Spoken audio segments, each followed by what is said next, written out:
Sekali lagi kami datang di hadapan-Mu ya Bapa, memohon pertolongan dan anugerah-Mu saat kami membaca dan merenungkan firman-Mu. Kami perlu firman-Mu, kami perlu kata-kata dari Tuhan untuk memberikan kepuasan kepada rohani kami dan juga menolong kami untuk hidup seturut dengan kehendak-Mu, menolong kami untuk hidup bersaksi bagi Engkau di dunia ini.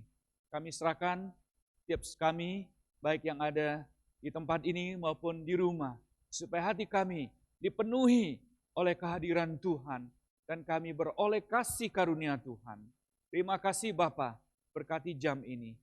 Biar Tuhan sendiri yang berbicara kepada setiap kami melalui kebenaran firman-Mu dan mengubah hati kami semakin seturut dengan kehendak Tuhan. Dalam nama Tuhan Yesus Kristus kami berdoa. Amin. Shalom saudara sekalian, baik yang ada di tempat ini, saudara yang ada di rumah, kita bersyukur kita boleh bersama-sama beribadah secara live pada saat ini.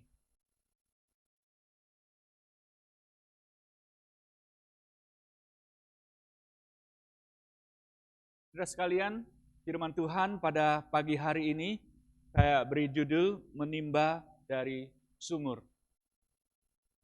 Sambil saya menyampaikan, tolong slide-nya bisa ditampilkan. Saudara, renungan pagi ini diambil dari Yohanes pasal yang keempat. Yohanes pasal yang keempat, ada seluruh kisah dari 1 sampai 42.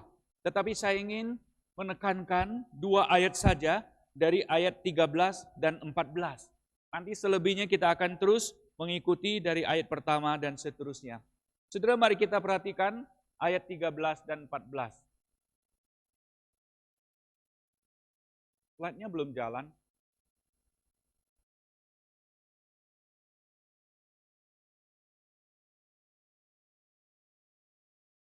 Oke, kita baca saudara 13 dan 14.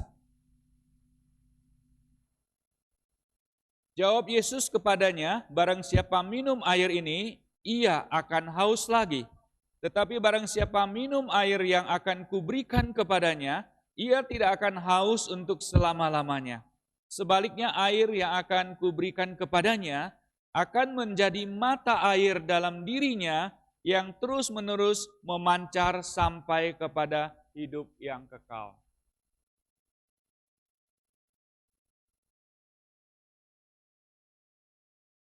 Oke, saudara, mari kita perhatikan di depan ini. Saudara sekalian, menurut catatan Alkitab, ada hubungan yang erat antara wanita dengan sumur. Sebab seringkali saudara wanita ditemukan mereka sedang menimba air di sumur. Memang pada zaman itu, saudara-saudara, salah satu pekerjaan utama wanita adalah menimba air dari sumur. Nah, saudara, kebanyakan sumur pada waktu itu letaknya agak jauh dari perkampungan atau kota. Bahkan beberapa itu di luar kota. Oleh sebab itu, wanita-wanita ini ketika mengambil air, mereka pergi secara bergerombol. Dan mereka pergi pada jam-jam tertentu. Ini karena menyangkut keselamatan mereka, sebab mereka pergi ke sumur yang agak jauh. Nah, saudara sekalian, jadi bukan hanya kelompok wanita ini, kadang-kadang di sumur itu bertemu dengan kelompok wanita yang lain. Jadi mereka ketika bertemu di pinggiran sumur, sama-sama mau menimba air, mereka berbicara satu dengan yang lain, mereka bercengkrama satu dengan yang lain. Jadi saudara, sumur tidak hanya diambil airnya, tetapi juga menjadi tempat bersosialisasi. Nah, kita ingat saudara, beberapa cerita di Alkitab misalnya mengenai hamba Abraham yang bertemu dengan Ribka, ya, yang sedang mengambil air. Jadi Abraham mengutus hambanya untuk mencari wanita Israel untuk Ishak. Dan hamba itu bertemu dengan Ribka pada waktu mengambil air. Nah, kemudian kita juga ingat cerita Yakub. Yakub bertemu dengan Rahel Saat Rahel itu juga sedang mengambil air di sumur, saudara. Nah, kita lanjut lagi Musa. Musa juga bertemu dengan Zipora, ya, gara-gara sumur juga. Jadi sumur penuh dengan kenangan, saudara. Saya nggak tahu apakah di antara saudara ada yang bertemu dengan pasangan di pinggir sumur. Ya kalau ada keren juga ya, seperti di Alkitab. Kalau ada saudara bisa membuat puisi itu, ya. Puisi mungkin judulnya Kisah Kasih di Pinggir Sumur. Keren ya. Atau dalamnya sumur tidak sedalam cintaku padamu. Sayang di Balikpapan nggak ada sumur kayak gitu ya. Adanya cuma sumur bor. Ada nggak ya yang ke sumur bor? Lagian kalau sumur bor dibikinin puisi, judulnya begini, Cintaku di Sumur Bor. Wah, sudah kurang keren ini. Ya. Nah, saudara sekalian, wanita Samaria yang kita baca ini, dia juga seperti wanita lain pergi mengambil air di sumur Yakub. Agak jauh, saudara, perjalanan 1 kilo kira-kira dari tempatnya. Tetapi bedanya dia dengan wanita yang tadi kita ceritakan, kalau yang lain pergi bergerombol, saudara, wanita ini pergi sendiri mengambil air. Dan kalau wanita yang saya ceritakan tadi pergi pada jam tertentu, biasanya pagi atau sore, wanita Samaria ini pergi di siang hari. Di ayat 5, saudara, atau ayat 6 di situ, terdapat sumur Yakub. Yesus sangat letih oleh perjalanan, karena itu ia duduk di pinggir sumur hari kira-kira pukul 12. Maka datanglah seorang perempuan Samaria menimba air. Saudara, mengapa wanita Samaria ini berbeda dengan wanita yang lain? Jelas, saudara, dia memang sengaja untuk datang sendiri di jam yang tidak seperti umumnya, untuk menghindari orang. Karena ditafsirkan rupanya wanita ini tidak disukai oleh masyarakat, saudara, karena kehidupannya yang negatif. Punya kehidupan pribadi yang negatif. Saudara sekalian, wanita ini pergi ke sumur dan wanita-wanita lain yang saya katakan tadi untuk menimba air. Saudara, menimba air adalah satu pekerjaan. Satu pekerjaan. Seperti wanita Samaria menimba air dan wanita yang lain. Nah, saudara, saya ingin mengatakan bahwa sebetulnya setiap hari kita juga seperti wanita ini, yaitu menimba air. Kita bekerja keras, kita banting tulang, kita mencari nafkah untuk memenuhi kebutuhan hidup kita dan keluarga kita. Kita bekerja seperti menimba. Khususnya di masa pandemi ini, saudara, kita semua bekerja di bawah tekanan. Ya, kita bekerja di dalam perasaan khawatir karena situasi ini memang penuh ketidakpastian. Saudara, keadaan yang serba tidak pasti ini menimbulkan banyak dampak negatif di dalam psikologis kita. Memunculkan emosi-emosi yang negatif. Secara psikologis, saudara, kita tertekan menghadapi situasi yang tidak pasti. Kadang kita membaca begini, nanti begitu, ekonomi menjadi lesu, dolar naik, emas turun, emas naik, dolar turun, saham hancur. Wah, saudara, kita sebetulnya hidup dalam suasana yang tidak ideal. Saudara, batin kita lama-lama menjadi lelah, saudara. Akhirnya kita menjadi cepat marah. Kita menjadi cemas, banyak kecemasan. Kita tidak fokus. Semua ini mengganggu relasi kita dengan orang lain. Entah dengan suami, dengan istri, dengan anak-anak, dengan rekan kerja kita. Kita dalam keadaan yang labil emosinya.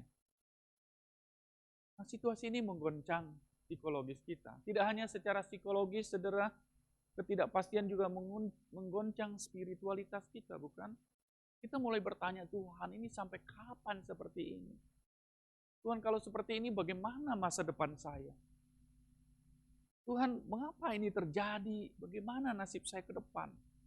Banyak pertanyaan kepada Tuhan. Jadi bukannya tidak boleh, tapi kita perlu sadari. Selain kita mengalami kegoncangan psikologis, kita juga mengalami goncangan spiritual. Inilah keadaan kita. Lalu awalnya kita mulai kecewa. Lama-lama kita mulai meragukan pemeliharaan kebaikan Tuhan kepada kita. Nah, saudara, kalau ini berputar terus, kalau dibiarkan terus, akan timbul resistensi dalam diri kita. Kita mulai berkata, ya sudah, saya nggak peduli dengan semua ini. Saya hanya akan fokus bekerja dan bekerja untuk supaya saya bisa tetap hidup. Dan saya tidak mengharapkan kepada siapapun. Kita menjalani hari-hari kita dengan tidak bisa bersyukur, saudara. Lalu kita tidak ambil peduli yang namanya doa, baca Alkitab, ya ibadah. Kita mulai mengabaikan hal itu. Saudara, ini keadaan kita. Kita menimba, kita bekerja di dalam situasi seperti ini, kita mulai menjadi lelah. Lelah berusaha, lelah karena tertekan. Seperti wanita mengambil air di siang hari. Keadaan kita begitu, saudara. Siang yang panas, yang tidak kondusif. Ini keadaan yang kita hadapi. Saudara, apakah kita merasa seperti ini? Di bawah tekanan psikologis dan di bawah tekanan goncangan spiritual, saudara. Kita semua menghadapi. Tetapi saya ingin katakan kepada kita, walaupun kita menghadapi situasi yang seperti ini, Bapak Ibu, kita jangan kecewa. Kita jangan meragukan kasih Tuhan. Saudara, Tuhan sangat peduli kepada engkau dan saya. Coba kita lihat catatan di dalam Alkitab di bagian awal ini, saudara, yang tadi kita baca. Di awal kisah dicatatkan, di siang hari yang panas, jam 12. Lagi panas-panasnya di hari itu, saudara. Yesus duduk di pinggir sumur. Di siang yang panas, seorang wanita dengan terhuyung-huyung membawa tempayan untuk mengambil air. Tuhan ada di situ. Saudara, Yesus lanjut berkata kepada wanita itu, berilah aku minum. Saudara, bagi saya, adegan atau cerita ini sangat mengharukan dan sangat menguatkan saya. Mengapa, saudara? Ya, di saat matahari sangat panas, matahari paling panas, Tuhan Yesus ada di sana. Saat seorang wanita yang kepanasan dan sendirian mengambil air dengan pergumulannya, Tuhan ada di sana. Dan ketika Tuhan berkata, berilah aku minum, Tuhan ingin berkata kepada wanita itu, aku ingin peduli engkau, aku ingin masuk ke dalam kehidupanmu, aku ingin bersama engkau untuk melalui masa sulit ini. Saudara, Tuhan mengerti perjuangan dan kehausan jiwa manusia akan kebenaran. Nah, kalau Yesus digambarkan seperti itu dan Yesus melakukan seperti itu, saudara, bagaimana mungkin Dia tidak peduli kepada engkau dan saya? Dia sangat peduli. Oleh sebab itu, Bapak Ibu, kita jangan kecewa dan jangan meragukan kasih Tuhan.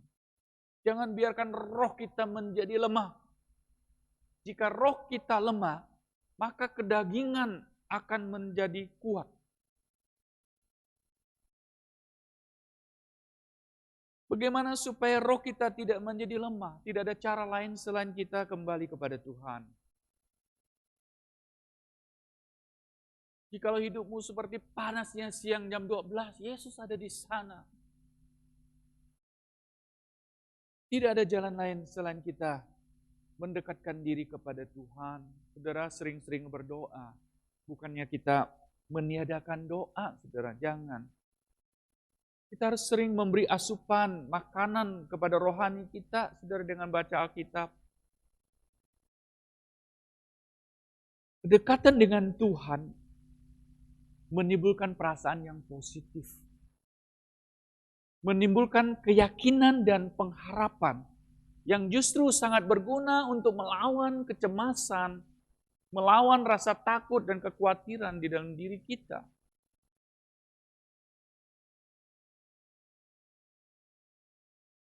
Saudara, mari kita jangan mundur.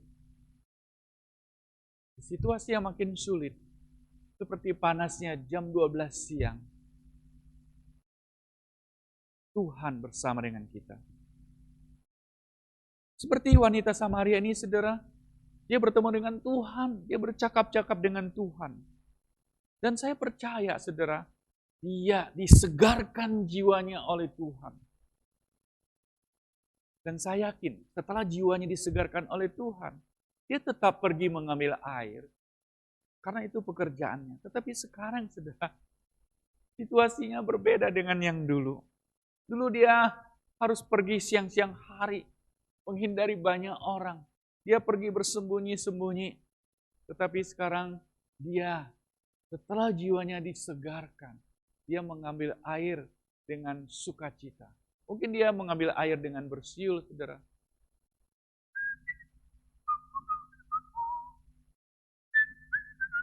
Wah, keren, saudara. Ya, wanita boleh bersiul nggak sih? Ya, saudara, dia menimba sekarang dengan jiwa yang disegarkan. Nah, perhatikan, saudara. Menimba dengan jiwa yang telah disegarkan akan membuat setiap timbahan itu disertai dengan ucapan syukur. Disertai dengan rasa yang sangat positif. Ini yang kita perlukan di tengah-tengah situasi kita saat ini. Saya kira, saudara, kita juga harus demikian. Walaupun kita harus tetap bekerja, dan kita tidak tahu dalam ketidakpastian ini bagaimana keadaan kita. Kita tidak perlu tumbang oleh rasa cemas, khawatir, ketakutan, saudara. Kalau kita datang kepada Tuhan dan jiwa kita disegarkan, kita dekat kepada Tuhan. Sekarang kita bekerja dengan jiwa yang telah disegarkan. Perasaan kita akan menjadi lebih ringan, saudara, kita mulai menyadari ternyata banyak hal dalam hidup ini sebetulnya yang tidak begitu penting, tapi kita terus mengkhawatirkannya. Dan sebagian besar itu berkaitan dengan apa, saudara? Berkaitan dengan apa yang ingin kita capai, apa yang ingin kita perjuangkan untuk membesarkan ego kita. Ketika kita bertemu dengan Tuhan dan kita menerima air hidup yang menyegarkan itu, ketika kita dekat dengan Tuhan, kita dapat menjalani hidup ini dengan ringan. Lebih bisa bersyukur untuk hal-hal yang kecil. Lebih bisa menikmati hal-hal yang manis yang terjadi setiap hari. Saudara sekalian, menimba adalah pekerjaan. Tetapi menimba dengan jiwa yang disegarkan, setiap timbahan itu akan disertai dengan rasa syukur, rasa yang positif, rasa yang menikmati setiap perkara kecil yang kita alami dalam hidup kita. Sebab kita tahu Tuhan bersama dengan kita. Tuhan ada di siang yang panas itu. Tuhan mau menolong kita, mau masuk ke dalam pergumulan kita. Saudara, yang pertama. Yang kedua, mari kita lihat di ayat 16 sampai 19, saudara, kalau kita membaca. Yesus berkata kepadanya, pergilah, panggillah suamimu datang ke sini. Kata perempuan itu, aku tidak mempunyai suami. Kata Yesus kepadanya, tepat katamu bahwa engkau tidak mempunyai suami. Sebab engkau sudah mempunyai 5 suami, dan yang ada padamu, yang ada sekarang padamu, bukanlah suamimu. Dalam hal ini engkau berkata benar. Saudara, rupanya di balik menimba air, wanita ini memiliki problem yang tidak kasat mata. Ia mengalami banyak kepahitan, Bapak Ibu, di dalam hidupnya. Lebih jauh, ia mengalami satu kekosongan batin akan kasih yang sejati. Dari mana kita tahu, saudara? Nah, di sini dikatakan, dia mencari pemuasan kekosongan kasih itu dengan pernikahan. 5 kali dia menikah dan mungkin pernikahan itu gagal. Lalu sekarang dia mencari lagi dalam diri pacarnya yang baru dan berharap menemukan pemuasan akan kasih itu. Saudara, saya yakin dia telah capek menjalani kehidupan yang seperti itu. Selama ini dia menjaga dirinya, menutup dirinya rapat-rapat. Sebab itulah cara supaya dia bisa tetap aman. Dia terperangkap di jalan yang buntu, tetapi dia terus melakukannya, saudara, karena itu hanya satu-satu cara yang dia ketahui untuk meresponi situasinya. Kasihan sekali wanita ini, Bapak Ibu. Bersyukurlah dia bertemu dengan Tuhan, yang mengerti tidak hanya luar, tetapi juga kebutuhan paling dalam seseorang. Saudara, seperti wanita Samaria ini, kita juga hidup di zaman modern ini, memiliki banyak kehausan yang kita coba atasi, saudara, dengan berbagai cara yang kita lakukan. Kalau wanita tadi mengatasinya dengan menikah, dengan menghindari orang. Saudara, seringkali kita juga demikian.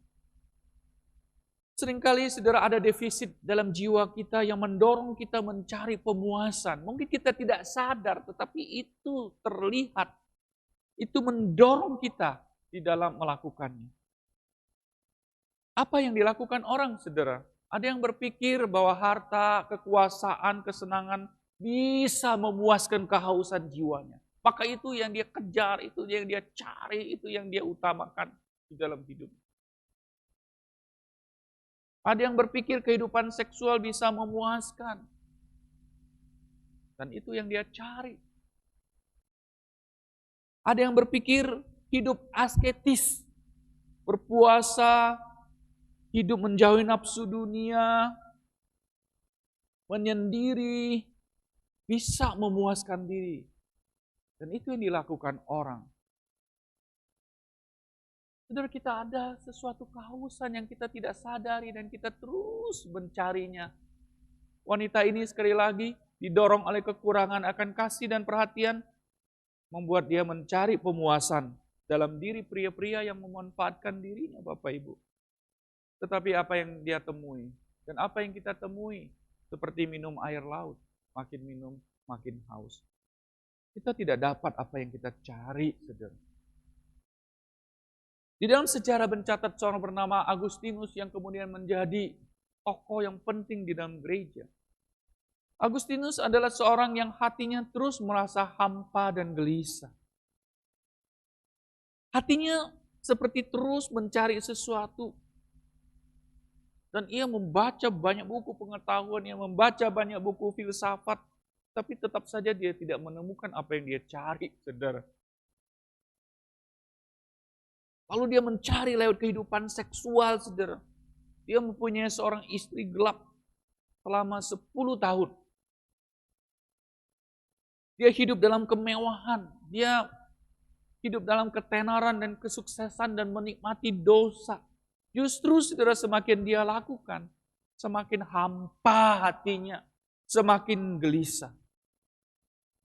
Memang, saudara, tanpa kehadiran Tuhan di dalam hidupnya, jiwanya akan tetap kosong. Dan singkat cerita, akhirnya dia bertobat. Saudara, dia menemukan jawaban. Dia menemukan apa yang dia cari itu di dalam Tuhan. Maka dia menuliskan sebuah kutipan yang terkenal. Engkau telah menciptakan kami bagi dirimu, dan hati kami tidak tenang sebelum beristirahat di dalam Engkau. Dengan kata lain, hati ini tidak akan tenang sebelum bertemu dengan Tuhan, sebelum diisi oleh Tuhan, sebelum Tuhan masuk di dalam hati. Ini perkataan tokoh gereja yang terkenal. Ini pengalamannya, saudara. Dia mengakui bahwa Yesus yang dapat memuaskan rasa dahaga dan dapat membuat jiwanya tentram. Saudara sekalian, melalui ini saya ingin bertanya kepada kita semua, kehausan apa yang sedang kita cari saat ini? Kehausan apa di dalam dirimu yang sedang engkau coba atasi? Engkau mencari dan mencari sesuatu tetapi engkau tidak mendapatkannya. Saudara, tidak masalah kalau engkau mengalami defisit jiwa di dalam dirimu karena hal-hal masa lalu yang tidak terpenuhi. Tidak masalah, saudara. Mungkin engkau kekurangan kasih sayang sehingga kau terus mencari pemuasannya dari satu orang kepada orang lain. Seseorang yang mudah jatuh cinta mungkin didorong oleh kehausan akan kasih sayang. Saudara, mungkin engkau tidak berani membina hubungan yang akrab dengan orang lain karena ada kepahitan di masa lalu sehingga membuat engkau terus merasa diri ini tidak berharga. Orang tidak mau berteman dengan saya dan saya juga tidak nyaman berteman dengan orang. Orang seperti ini saudara susah dapat pacar. Kenapa? Ketika hubungan makin akrab, dia mulai takut, dia mulai cemas, menarik diri. Saudara, siapa yang mau jadi pacarnya menunggu sampai puluhan tahun? Tidak ada yang mau. Akhirnya pacarnya memutuskan dia. Nah, dia merasa apa? Dia merasa aku ini nggak dimaui orang. Nggak ada yang mau dengan saya. Saudara, ini semua kehausan, tapi dia tidak tahu. Dia cuma mengeluh dan mengeluh. Saudara, mungkin kau mengalami trauma sehingga engkau terus dihantui rasa takut, kekhawatiran, dan perasaan bersalah di sepanjang hidup Anda. Ini semua adalah defisit. Saudara, mungkin inilah kehausan-kehausan dalam dirimu. Tetapi sekali lagi, apapun yang kau alami, Tuhan mampu memulihkan. Tuhan mampu menyembuhkan. Tuhan mampu menyegarkan jiwa saudara. Berhentilah mencari saudara kepada hal-hal yang lain dalam diri orang-orang. Berhenti mencari. Datang kepada Yesus. Dia memulihkan wanita Samaria. Dia memulihkan Agustinus. Dia dapat memulihkan kita juga. Kuasanya masih sama dan tidak berubah sampai saat ini Bapak Ibu. Jadi saudara sekalian, kita perlu air hidup dari Tuhan. Biar air itu mengalir di dalam diri kita. Memancar.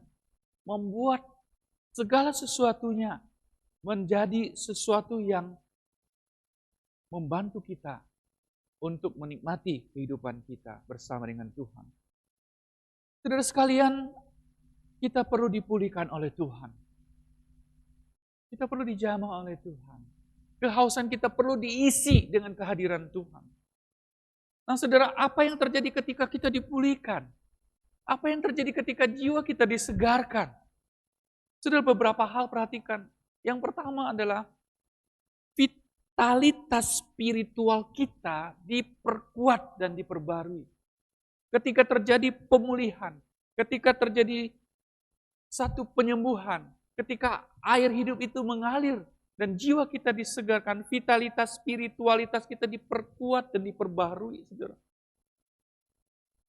Kita mulai melihat hal-hal yang baru. Wanita Samaria, dia cuma tahunya menyingkirkan diri dari orang-orang, mengambil air di siang hari. Dia tidak melihat ada harapan dan hal-hal baru. Ketika bertemu dengan Tuhan Yesus, dia mulai melihat hal-hal yang baru.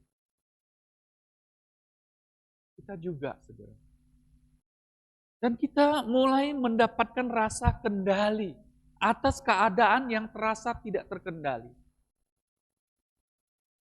Itu sebabnya kita begitu khawatir karena tidak mampu mengendalikan apa yang akan menimpa kita. Kita khawatir, kita takut.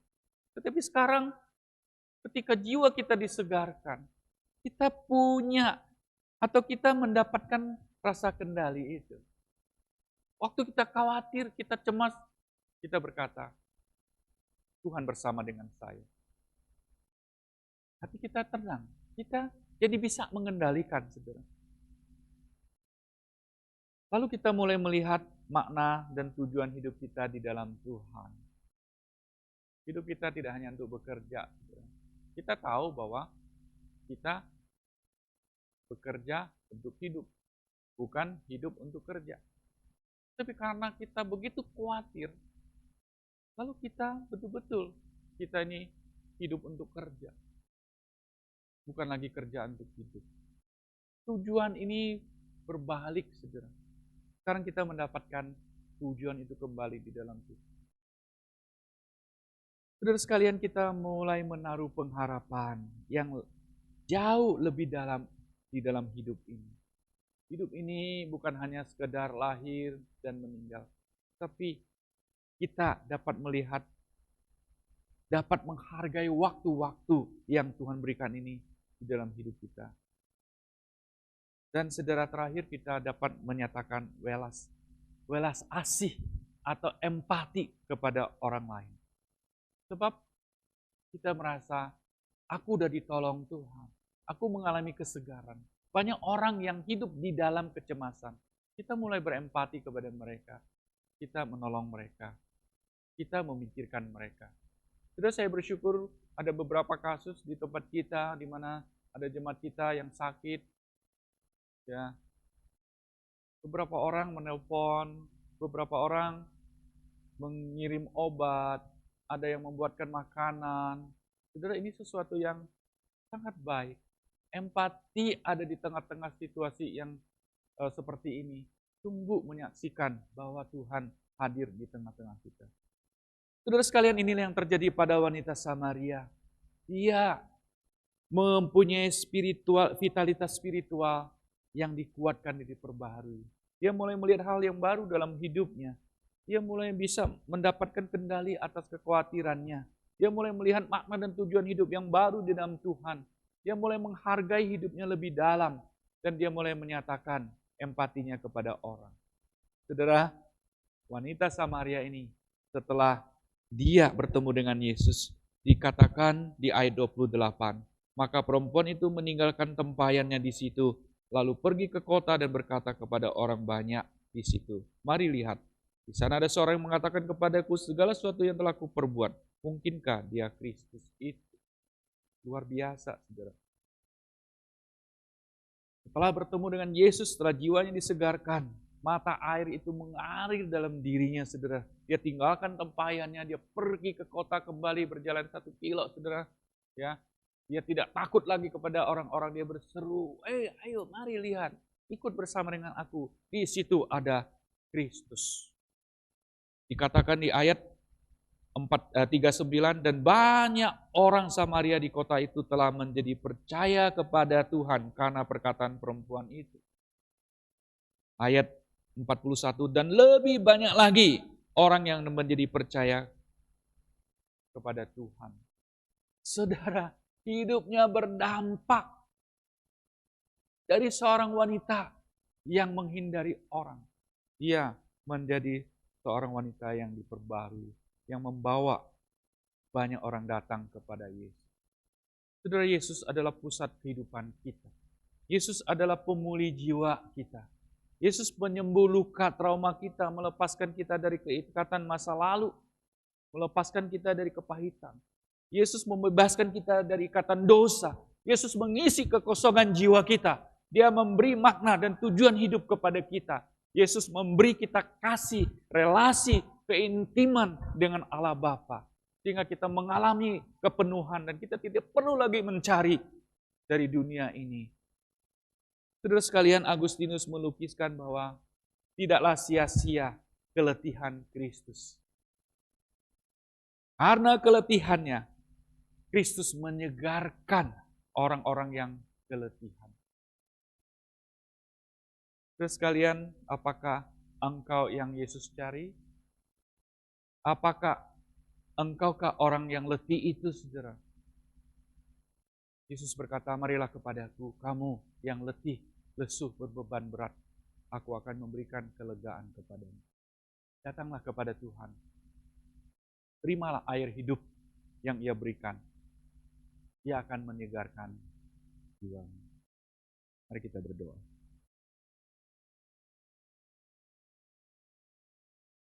Bapa, kami datang kepadamu bersyukur untuk firman Tuhan pada pagi hari ini. Kami seringkali seperti wanita Samaria ini, kami bekerja di tengah siang yang panas, kami capek, kami stres. Kami penuh dengan kecemasan, kami mengalami goncangan psikologis dan juga goncangan spiritual. Kami meragukan Tuhan dan akhirnya kami mengalami resistensi. Tuhan, tolonglah kami. Jangan biarkan roh kami menjadi lemah sehingga kedagingan menguasai kami. Biarlah kami kembali kepada Tuhan yang mengasihi kami, yang menunggu kami di tengah hari yang panas, yang mau masuk ke dalam kehidupan kami, dan yang mengerti pergumulan kami. Biarlah kami sekarang bekerja dengan hati yang disegarkan, jiwa yang disegarkan, dan kami bisa bersyukur dengan apa yang ada. Tuhan tolong kami juga, seringkali di dalam diri kami ada kehausan-kehausan yang kami tidak tahu. Dan kami terus mencari dan memuaskan dengan cara kami. Tuhan, tidak ada tempat yang lain yang bisa memuaskan selain diri-Mu, selain kehadiran-Mu. Biarlah vitalitas spiritual kami diperkuat dan diperbarui. Biarlah tujuan hidup kami diperbarui. Biarlah keletihan Kristus menguatkan orang-orang yang letih seperti kami ini. Kami bersyukur kepadamu untuk kekayaan kasih karunia, untuk kebaikan, dan untuk intervensi Tuhan dalam hidup kami. Biar mulai sekarang kami menjalani hidup kami dengan sukacita, berpengharapan di dalam Tuhan. Kami bersyukur Tuhan untuk firman-Mu ini. Dalam nama Tuhan Yesus Kristus, kami memohon, kami bersyukur dan berdoa. Amin.